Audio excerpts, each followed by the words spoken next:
Tonight, after back and forth debate how much control the state will take on Salt Lake City streets projects, a reworked SB 195 is off to the governor's desk after passing the Senate and the House.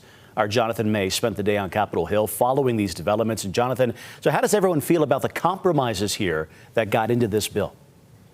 Well, people are back and forth on those compromises, Brian. A spokesperson from Salt Lake City Mayor's office says they're grateful the bill's sponsor worked with them, but still think matters in the city are best handled by the city. And how do we do the Delta Center hockey stadium rebuild without looking at the road structure in downtown? Plans for major roads that may hinder traffic will need approval from the Utah Department of Transportation. The city says they found a balance with the state between meeting traffic flow demands and making streets safer for drivers, pedestrians, and cyclists. But organizations like Sweet Streets, who say they advocate for people-first planning, say it's too far. Basically be handing over the heart of Salt Lake City to UDOT. A spokesperson from the Salt Lake City Mayor's office says they're happy to be working with UDOT.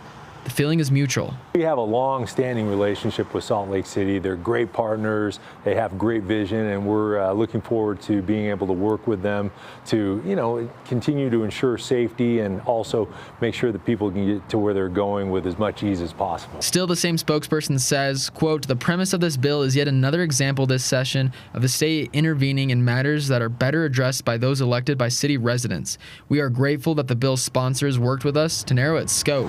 Our big problem is that it's just targeting Salt Lake City specifically, and it's UDOT state control coming in and trying to take away the autonomy that Salt Lake City has. Now back when the bill first got through the Senate president explained to us that since the state is investing a lot of money to Salt Lake City and around the Delta Center, they believe it's in everyone's best interest to help roads run smoothly down there. Back to you, Brian. Okay, Jonathan, we appreciate that, and we will keep our eyes on that bill and so many others in these final days and hours of the legislative session. Tomorrow is the last day, folks, and we'll be live from the Capitol following the final maneuvers before they shut down for the year. So stay with ABC4 for continuing coverage of all things state politics.